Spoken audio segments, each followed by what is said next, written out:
Straya, how are you going? How you going? Are you right?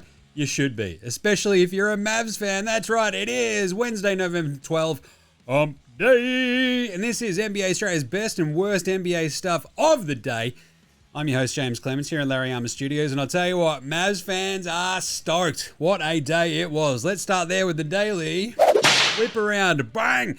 Mavs fans, your long national nightmare is over. Local dunderhead-in-chief, Nico Harrison, GM of the Mavs, GM no longer. That's right, Nico fired, Nico out.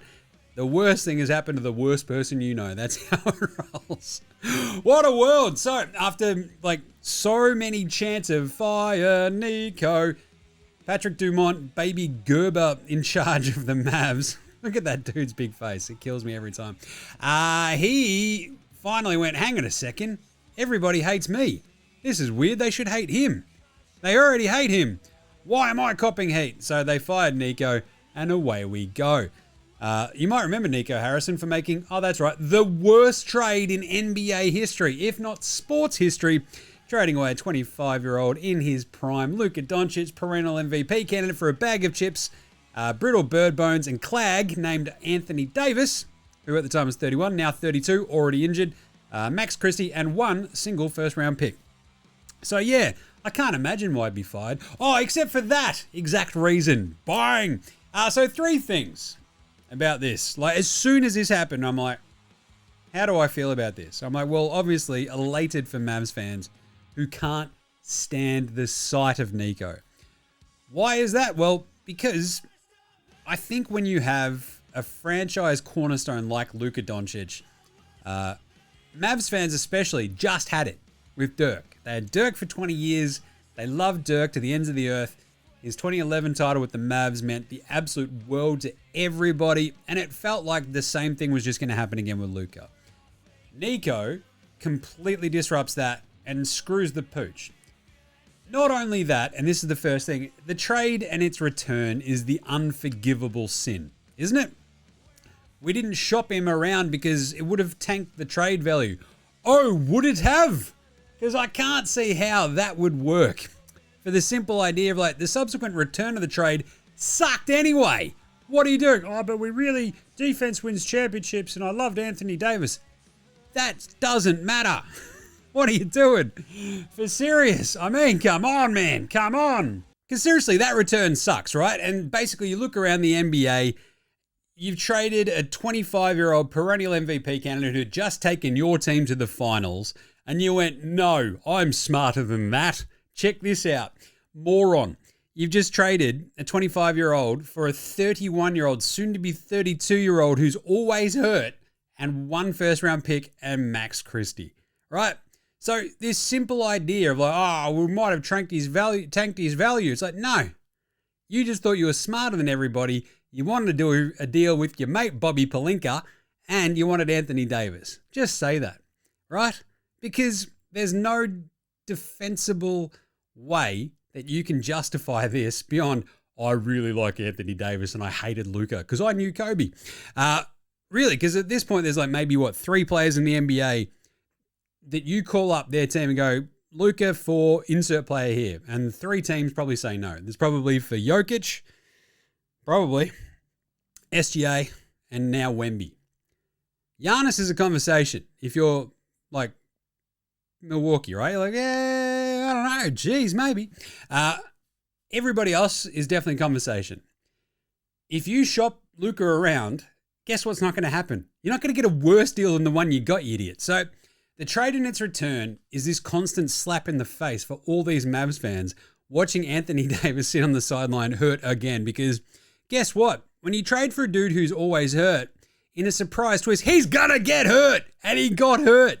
It's unbelievable. You knew what you were trading for. You trade for an older big man. Guess what's going to happen?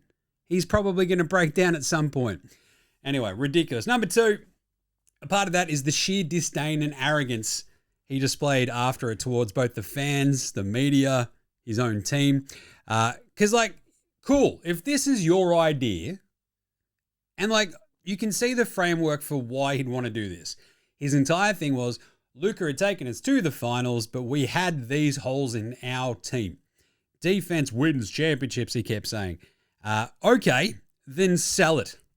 Sell this move to your fan base. At least try. Because the cowardice, the sheer utter cowardice of Nico never speaking in front of the media, being afraid of owning his own decision and his own decision-making process is just A, horrible management, and B, a slap in the face of all those Mavs fans who shell out year after year after year to support your team.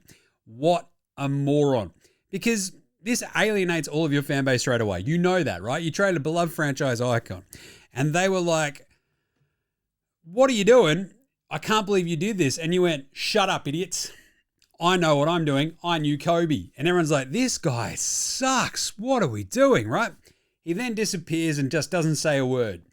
Instead, if you try to sell your vision and not treat fans like absolute mouth-breathing moron idiots, maybe you've got a hope of getting them on side a little. If you've got even a hint of charisma, a hint of panache, a hint of an idea about what you're doing and how to, I don't know, relate to other people out there as humans. Maybe you have this moment where people go, he believes in his vision for this team. He's explained it time and time and time and time again to the point where I actually kind of now believe it never happened. The arrogance behind all that killed any chance of that actually happening because he had absolute sheer disdain for that entire Mavs fan base to a terrifying degree, right? Like, defense wins championships. Okay, why did you sign D'Angelo Russell? Klay Thompson is on, the corpse of Klay Thompson is on this team. Defense wins championship. Then why is Klay here? Right? Sell what you're doing. Don't be a massive bellend to an entire fan base. Try to get them on side. And guess what? Maybe the fire Nico chance wouldn't have been so vehement. And 3, an extension of all of this is how he absolutely clearly just killed the culture of this team. From the way that like Cuban got shoved out, the way that they pushed Casey Smith, like renowned trainer, beloved trainer, fired him by text while he was away looking after his dying mother. That just speaks to me that you're a piece of crap loser and probably a psychopath, right? And on top of that, pushes away the other beloved franchise icon, Dirk Nowitzki. Pushes him away, doesn't want him involved with it, to the point where Dirk is at Lakers games to watch Luka. Like, Dirk lives in Dallas. Like, what are we doing here? This is absolutely absurd stuff. The I know better than you, I knew Kobe stuff is just off your rocker insane. And the toxicity behind all of these moves where you're trying to rebuild the franchise in your own image, but clearly the image is just a person who flat out sucks and doesn't know how to relate to other people in any meaningful way, shape, or form. Guess what? People aren't going to like that, and you're going to get fired, you idiot. So, like, that toxicity just builds and builds and builds and builds and builds. And as the losses mount up, the dumber everyone looks, you're going to be the fall guy because you're trying to make the franchise in your image, and you as a person just flat out suck. Guess what? It's going to come tumbling down on you. The dude traded a 15-year title window for a 2, maybe 3-year window with Kyrie and AD. Lucks into Cooper Flagg, a generational talent, the number 1 pick. And he's like, see, I told you. It's like, you didn't tell us anything. You said defense wins championships, and then you fell ass backwards in the number 1 pick, you idiot. Shut up. It's incredible. Trading a 15-year title window for a 2 to 3 year one, and the 2 biggest pieces of that are an injury-prone Kyrie Irving and an injury-prone Anthony Davis. And guess what? In a surprise twist, both got hurt. And so, trust my vision. I don't think we should, because your vision seems pretty blurred, you idiot. Meanwhile, Luka's just out there leading the NBA in, 37 points a game. 9 rebounds, 9 assists. It's just the constant slap in the face. AD's played 17 regular season games for the Mavs. 17. It's unbelievable. So 4 months after falling ass backwards in the number 1 pick, getting a generational talent, putting it all together on the floor again and it just sucking, yeah, you deserve to be fired. Like, this entire roster is such a mess. Anthony Davis, Derek Lively, Dan Gafford. You got 3 centers. It's like an island of misfit toys. PJ Washington, Najee Marshall, Jaden Hardy. What's he doing out there? He doesn't know. If this team had Dante Exum, it's like amazing how much they need him. D'Lo, what is he on this team for? Clay was sold a false bill of goods. He's like, this is horrible. What am I doing here? It's like you put together a 2019 2K roster together when drunk, right? It makes no sense. And yes, ownership sign off on this sort of stuff, right? Baby Gerber himself, Patrick Dumont, it's on him as well. But this is all Nico's ship, right? He conceived of it, planned it, executed it, sold it to ownership. So yeah, he screwed the pooch. And the Mavs are going to feel the repercussions of his reign of terror for literally the next 5-10 years as Luka continues to dominate for the Lakers. But the thing is, because they fell ass backwards in the number 1 pick in a good draft where Cooper Flagg was there at 1, like if he turns into a super duper star quick, Mavs fans, they've gotten rid of Nico now. Now they might just have this moment in the next couple of years where they're contending for a title again, right? That will be okay.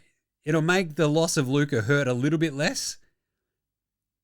Only if Cooper Flagg turns into like something that Luka basically, kind of meant to them. He might not be as good of a player, but he could almost mean that much, right? If he can get them there, who knows what could happen. That's what Mavs fans are now got to hope for, but at least Nico's out of the picture and we now see his vision. And the vision is in the rear vision mirror. I love it as well because now they're just like Baby Gerber, Patrick Dumont is like putting out this statement. It's like, oh yeah, I kind of agree with you. It's like, dude, you were there in the middle of all this. What are you talking about? But now they're also going to gauge the trade market for Anthony Davis, which is just hilarious because no one wants busted ass Anthony Davis. As you keep seeing put everywhere, like if the Mavs right now called and offered Cooper Flagg, Anthony Davis, Max Christie, and a first for Luka, the Lakers would laugh at them. It was highway robbery. Nico Harrison, you idiot. You will not be missed. You will not be missed. Other news today, Michael Ray Richardson unfortunately passed away at the age of 70, recently diagnosed with cancer as well, so it's very sad. Famously banned from the NBA thanks to drug use, 3 strikes, played for the Knicks and the Nets and stuff like that. Ended up playing 1 million years overseas as well, which is kind of cool. And Jalen Green, I think I mentioned this the other day, officially now out 4 to 6 weeks before they reevaluate him. Righto, today's games. What happened? The Raptors smashed the Nets 119-109. It wasn't even really that close. The Nets are horrible. They're 1-10. Just say less, right?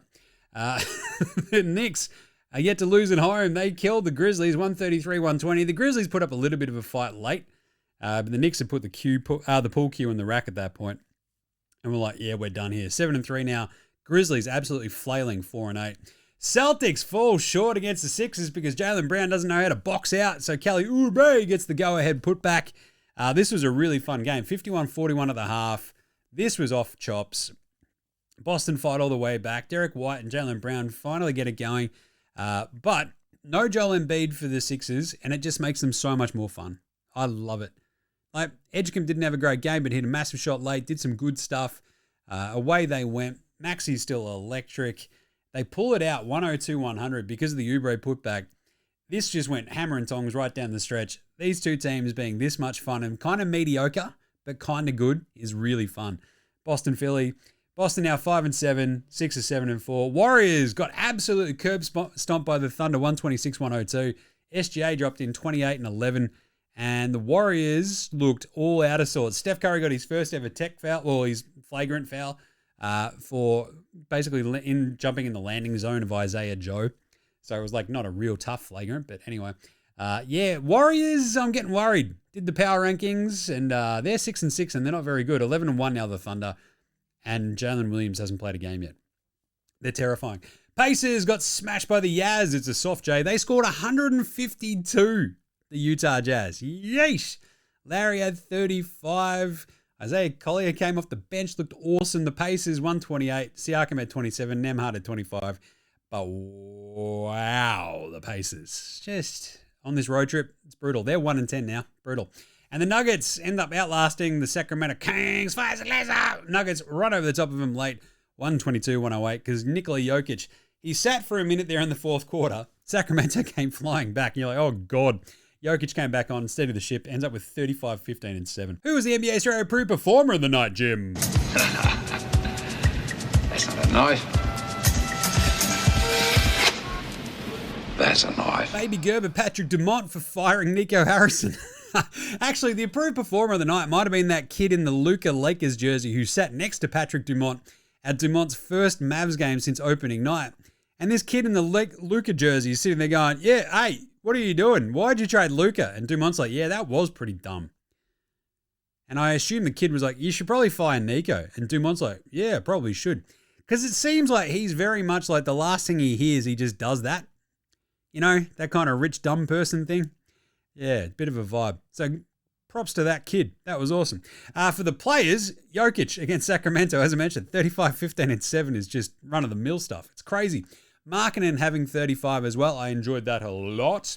JB was pretty good for the Celtics in a loss, but I don't know. Brunson had 32 and 10. Chet didn't miss a shot. He had 23, 11, and 2. Went 9 and 9 from the floor, 100% across the board. That was pretty bloody good. Everybody, look, I'm very proud of you all. But Jokic is just stupid. Lowry, that was an absolute pummeling he delivered to the Pacers, so good on him too. How about Spud of the night? Spud, Spud, Spud, Spud, Spud, Spud, Spud, Spud, Spud, Spud, Spud, Spud, it is Spud of the night. Oh, Spud of the night. We have another person who has jumped up into second place on Spud of the year. Zaire Williams went 0 of 8 today for the Nets. Absolutely brutal stuff. We also had 2 of 11 from VJ Edgecombe, but we don't really, dog on the rookies too much. Jarris Walker went 1 of 8. Not great either. But probably, the worst one is like Ja Morant. Like, does he just suck now? Well, I kind of think he does. You watch him, he's not a shooter. He can't hit threes. He went 4 of 14 in this game against the Knicks and it's like just a chook with its head cut off. He's just running around out there going, I don't know what I'm doing. Just maybe we should just give him back his guns. Like he just, if you've sort of like misplaced, if you've ever, like if you've got like Bluetooth headphones and you lose them and you sort of have this like weird vibe of like, where did I put them? If you can't find them with the thing that plays the sound and you sort of just find yourself going, what do I do? Do I just listen to the world? Like a psychopath? Come on, man. That's what he's just running around going, what do I do with my headphones? Oh, I'm playing basketball as well. Ja Morant just stinks. Like, who's trading for him? Like Toronto? Great. Best of luck to everybody involved, I'll tell you. Unfortunately, I don't think we had anyone who shot the magic number either today, which is very, very sad. Keontae George went 3 of 12. It's one of those Keontae George giveth and Keontae George taketh away moments. Old mate, no mates is very easy today. Old mate, no mates. Old mate, no mates. Old mate, no mates. Old mate, no mates. Old mate, no mates. Who's got no mates today? Geez, could it be? Oh, that's right. It's Nico Harrison. Why is that? Oh, it's because the biggest, dumbest moron idiot has been fired. And the outpouring of vitriol after his firing was like almost unmatched from all corners. Like there was no one going, who's copped a raw deal? Nico. No one was standing up for Nico after he got fired. Like that's just got to be the biggest kick in the dick you could ever imagine as well, right? It's just amazing. Because usually there's some contrarian go, I think you got a raw deal. It's like ownership. It's like, no. We all understand that the Luka trade and the subsequent just like tearing down of a contender is on Nico and his stupid vision that was just so like his vision was like me after 47 tins. Like just cooked, mate. What are you doing? Absolute old mate, no mate territories. And I think I hit on this in yesterday's NBA Straya. Just imagine being one of Nico's mates. Like, what do you say? Like, you can't say anything. Geez, you got hard done by there, buddy. It's like, nah. Most of them got to be like, yeah, I can't argue with them. Like, you do suck at your job. That Luka trade, what are you thinking, man? Like, my mates would have just done nothing but roast me for, like, making a horrible trade. Like, just think about the trades you make in fantasy. The amount of times you get roasted for pickups, like for waiver wire pickups or, like, free agent stuff or trades that you're making. Just imagine that in real life. They'd dog you out so hard. It'd be amazing. So, yeah, Nico Harrison actually probably has no mates at all. Even his wife would be kind of like, I don't know, this is the guy that traded Luka Doncic to the Lakers. Gross. Pantsing of the night. There Jaylen Brown not boxing out on Kelly Oubre was a bit of a pantsing. Kelly Oubre just out of nowhere. Whenever you've got a lower basketball IQ than Kelly Oubre, that's a pantsing. Chet Holmgren, however, is probably my favourite pantsing of the day because he absolutely pants the Warriors by going through and over both Draymond Green and Johnny Cumbucket Kuminga. Cumdog Millionaire just got. So did Draymond. Chet, like Spindles Chet Holmgren, just yamming on the two dudes. That's how bad it was for the Warriors today. They got thoroughly pantsed. Finally, better than Bronny James, Lonzo Ball, and Ben Simmons. Lonzo was the best player in high school. He was the best player in college. You think he'll get to the pros and be like, I made it to the pros, now I can be average. He's coming for everybody. Coming for everybody. How about Justin Edwards, the young fella on the Sixers? It's like, oh, young fella on the Sixers went off today and they beat the Celtics. It's like, wow, VJ Edgecombe must have been awesome. No, it was Justin Edwards, 22, 3, and 3. Some incredible moments actually in that game. Jordan Walsh did a great job guarding Maxey down the stretch, I got to say. But Justin Edwards just sort of popped up here and there, hit some big shots, and you're like, are the Celtics going to lose to Justin Edwards? Oh my God. And they did. He was fantastic. Love that a lot. I loved it a lot. Justin Edwards, you're better than Bronny James, Ben Simmons, and Lonzo Ball today. All right, Australian Player Watch. What do the Aussies get up to? Very easy because it was just our man Rock'em Sock'em Block'em Jock'em Landale in action. Jock up against the New York Knickerbockers of New York City. Had 8 points, 8 rebounds, and assist and a block. 0 of 2 from 3, 4 of 7 from the floor. Not a bad game. Like, it feels like it's not Jock's fault, right? He's doing his best as a starting center in the NBA, but yeah. Johnny Furphy's obviously still out, so no Furfs for the Pacers. And I think that was it. So let's have a look at tomorrow's games very quickly. We've got a massive slate. It's 12 games tomorrow, I think. Milwaukee and Charlotte, we're taking the Bucks. Chicago at Detroit. That's awesome, isn't it? Hopefully Josh Giddey's back from his ankle twist. I don't know if he will be, though. Detroit minus 2.5. We're going to Detroit. Orlando in New York. It's a replay of some really awesome mid-90s Patrick Ewing versus Shaq matchups. I'm taking the Magic plus 3.5. The Knicks on a home back-to-back. They didn't break too much of a sweat against the Grizzlies today, but Orlando plus 3.5. I feel like they match up kind of nicely with the Knicks. Should be an awesome game. We're going to go the Magic. Boston hosts Memphis. Memphis on a road back-to-back, having just played in New York. That's a tough one. I'm going to go the Celtics minus 6.5. Like, if I trusted Memphis at all to be able to put together any sort of offense, I'd maybe give them the benefit of the doubt. I did that today. They let me down. We're going Boston. Because they could just hit a million threes over the top of Memphis, and I don't know if Memphis can catch up. Cleveland go to Miami. They are 6.5-point underdogs versus the Heat. Seems weird. I don't know if Donnie Mitchell is not playing. I'm taking Cleveland at the moment. Houston minus 16.5 against Washington. I'm taking that because Washington are horrible, and especially on the road. We're going to go New Orleans hosting Portland. The Blazers minus 7.5 there. San Antonio hosting the Warriors. We're going to go the Spurs. That's minus 4.5. Suns in Dallas. Here we go, the big test. Can they do a dead Nico bounce? I reckon the Mavs can. Give me the Mavs minus 1.5. That'd be pretty fun. Lakers in OKC. OKC on a back-to-back. I'm going to take the Lakers plus 7.5. That'll be a fun game.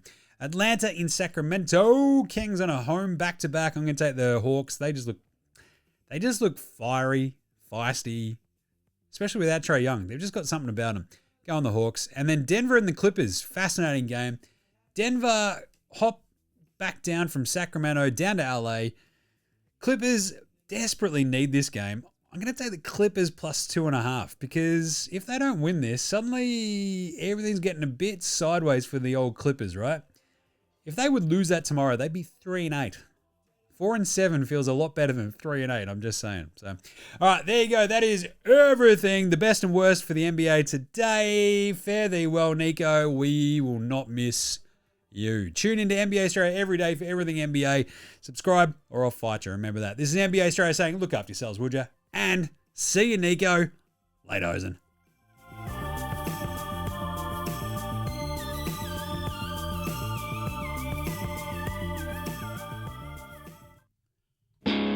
G'day, legends. Your mate Jim from NBA Straya here. That's right, I'm doing a thing at the end of the show. In the business, we call it a thing at the end of the show, I guess. I don't know. Either way, all I'm just saying is just make sure you're rating, reviewing, starring, subscribing across all of the apps that you use for NBA Straya. Jump in the comments, give us a shout. We'll bang you in the air, Nas. Any other questions? I'll have a crack. I've got nothing better to do, basically. Also, just ask any questions, tell me what you want to hear from the show, and sing out and let us know. And of course, if you want to help support the show, jump on the old dabble, use that code NBA Straya, click on the link that's in the show description or on the socials. It goes up whenever I do the morning vibes, etc. So if that's your thing, jump on there, use that code NBA Straya, and remember, look after yourselves, would you?